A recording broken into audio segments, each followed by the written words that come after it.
దేశంలోనే ఎనిమిదో చిన్న స్థానంగా ఉంది త్రిపుర రాష్ట్రం.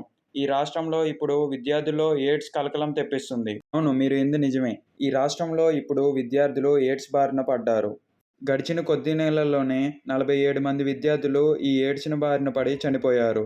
ఇప్పటి వరకు 828 మంది ఎయిడ్స్ బారిన పడి వాళ్ళకి పాజిటివ్ వచ్చినట్టు త్రిపుర ఎయిడ్స్ సొసైటీ తెలిపింది. దీనికి కారణం కాలేజీ మరియు స్కూల్‌లో దొరికే డ్రగ్స్ మరియు అందరూ ఒకే ఇంజెక్షన్ గుచ్చుకోవటం. ఈ హెచ్ఐవి ఒకే సిరంజితో చాలామంది ఇంజెక్షన్ చేసుకోవటం వల్ల వచ్చిందని గవర్నమెంట్ తెలుపుతుంది.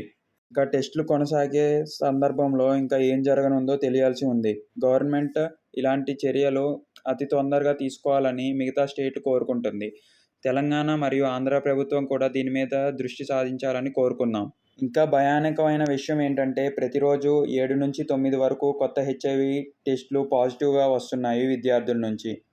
గవర్నమెంట్ సాధ్యమైనంత తొందరగా దీనికి ఒక పరిష్కారం చూపాలని కోరుకుంటున్నాం. ఇంకా సెలవు. కామెంట్స్ తెలపండి. జూలై 2021న గ్రేట్ ఇండియా సేల్ ఉంది. మీకేమన్నా ప్రొడక్ట్స్ 50% తక్కువలో కావాలంటే కామెంట్స్ రూపంలో తెలపండి.